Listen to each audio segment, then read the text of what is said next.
প্রিয় ছাত্রছাত্রীরা, আজকে আমি তোমাদেরকে এই ভিডিওর মাধ্যমে ক্লাস 9 এর ইতিহাসে যে সমস্ত প্রশ্নগুলো দেওয়া হয়েছে 2026 সালের আয়ামার্টিন প্রশ্নবিচিত্রাতে 10 নম্বর স্কুল পেজ নম্বর 412, সেখানে বিভাগ ক, খ এবং গ এর মধ্যে যে প্রশ্নগুলো আছে এই তিনটে বিভাগের সমস্ত প্রশ্নের উত্তর আমরা আলোচনা করবো আজকে এই ভিডিওর মাধ্যমে।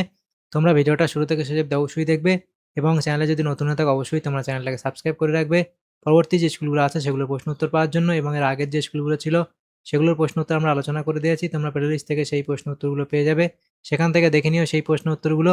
আজকে আমরা আলোচনা করবো এই 9 নম্বর স্কুলের প্রশ্ন, 10 নম্বর স্কুলের প্রশ্ন উত্তরগুলো। তো এই প্রশ্ন উত্তরগুলোর পিডিএফ তোমরা পরবর্তীতে আমাদের টেলিগ্রাম চ্যানেল থেকে পেয়ে যাবে।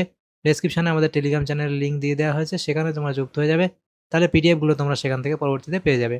বিভাগ ক এর মধ্যে যে প্রশ্নগুলো আছে দেখো, একের দাগে কি বলা হয়েছে যে সঠিক উত্তরটি নির্বাচন করে লেখো যে কোনো 8টি। একের দাগের একের প্রশ্ন বলা আছে দেখো, শক্তি সাম্য নীতির মূল কথা ছিল, তাহলে শক্তি সাম্য নীতির মূল কথা ছিল সেটা হবে অপশান বি, অর্থাৎ ফ্রান্সকে দুর্বল করা।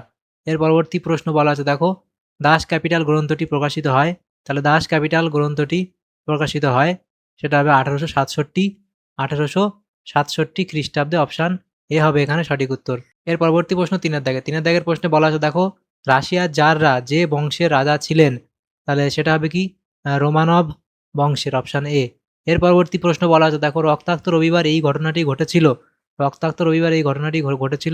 1905 খ্রিস্টাব্দে। এর পরবর্তী প্রশ্ন বলা আছে দেখো, ক্রিমিয়ার যুদ্ধের অবসান ঘটে 1856 খ্রিস্টাব্দে। 4 দাগের প্রশ্ন বলা আছে দেখো, স্পিনিং জেনি আবিষ্কার করেন, সেটা হবে হারগ্রিভস। এর পরবর্তী প্রশ্ন বলা আছে দেখো, কডিলো উপাধি দেওয়া হয়েছিল, তাহলে সেটা হবে জেনারেল ফ্র্যাঙ্কোকে, অপশান সি। এর পরবর্তী প্রশ্ন বলা আছে দেখো, যে ইউরোপীয় ইতিহাসের জলবিভাজিকা বলা হয়, ইউরোপীয় ইতিহাসের জলবিভাজিকা বলা হয়, তাহলে সেটা কোনটা হবে? সেটা হবে এখানে হবে ক্রিমিয়ার যুদ্ধকে। এর পরবর্তী প্রশ্ন 9 দাগের প্রশ্ন থেকে বলা আছে কি, চীন সম্পর্কে মুক্তদার নীতি ঘোষণা করেছিল, সেটা হবে মার্কিন যুক্তরাষ্ট্র, অপশান ডি হবে এখানে সঠিক উত্তর, মার্কিন যুক্তরাষ্ট্র। এর পরবর্তী প্রশ্ন বিভাগ খ, সেখানে যে প্রশ্নগুলো দেওয়া আছে দেখো, 2 দাগের প্রশ্ন, নিচের প্রশ্নগুলি নির্দেশ অনুযায়ী উত্তর দাও। 2 দাগের এ, একটি বাক্যে উত্তর দাও। প্রথম প্রশ্ন, লেনিনের এপ্রিল থিসিস প্রকাশিত হয় কোন পত্রিকায়, তাহলে এটা হবে কোনটা? এটা হবে যে প্রাবধা পত্রিকায়, প্রাবধা পত্রিকায়, প্রাবধা পত্রিকায়। এর পরবর্তী প্রশ্ন দেখো বলা আছে কি, পরবর্তী প্রশ্ন বলা আছে দেখো, মেটারনিক কত খ্রিস্টাব্দে কার্লসবার্গ ডিক্রি জারি করেন, তাহলে সেটা হবে কত? 1819 খ্রিস্টাব্দে। এর পরবর্তী প্রশ্ন, আর্করাইট ওয়াটার ফ্রেম আবিষ্কার করেন কত খ্রিস্টাব্দে, সেটা হবে এটা তাহলে কত হবে? 1769 খ্রিস্টাব্দে। 4 দাগের প্রশ্ন দেখো কি বলা আছে, যে ভাইমার প্রজাতন্ত্র কে প্রতিষ্ঠা করেন, সেটা লিখবে কি ফ্রেডরিক এবার্ট।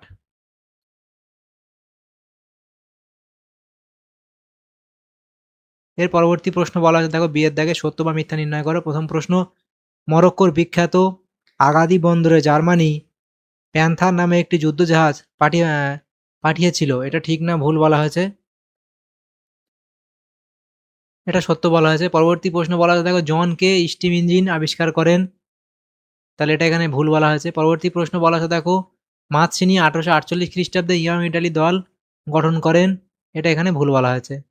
এর পরবর্তী প্রশ্ন দেখো, সি এর দাগে বলা আছে, নিম্নলিখিত বিবৃতিগুলির সঙ্গে সঠিক ব্যাখ্যা নির্বাচন করো। প্রথম বিবৃতি বলা হয়েছে 1921 খ্রিস্টাব্দে লেনিন নতুন অর্থনৈতিক নীতি ঘোষণা করেন, এখানে কোন ব্যাখ্যাটা সঠিক হবে? এখানে আমাদের ব্যাখ্যা এই যে 2 সঠিক হবে।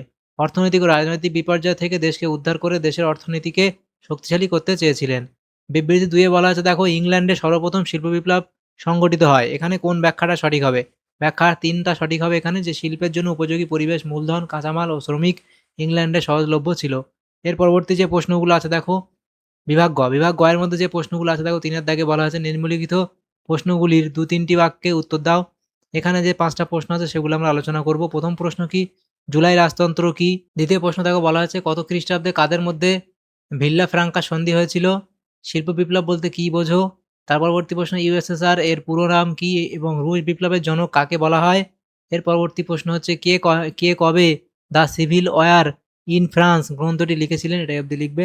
তাহলে আমাদের এখানে দেখো বিভাগ ক, খ এবং গ এর মধ্যে যে প্রশ্নগুলো ছিল ক্লাস 9 এর সেই প্রশ্নগুলো আমরা আলোচনা করলাম আজকে এই ভিডিওর মাধ্যমে। এটা 10 নম্বর স্কুলে ইতিহাসের প্রশ্নগুলো ছিল। তোমাদের যদি সামান্যতম উপকার এসে থাকে ভিডিওটা অবশ্যই একটা লাইক করবে এবং বেশি, বেশি করে বন্ধুদের সাথে শেয়ার করবে। আর পরবর্তী যে স্কুলগুলো আছে সেগুলোর প্রশ্ন উত্তর পাওয়ার জন্য অবশ্যই তোমরা আমাদের চ্যানেলটাকে সাবস্ক্রাইব করে রাখবে। Thank you. Thanks for watching.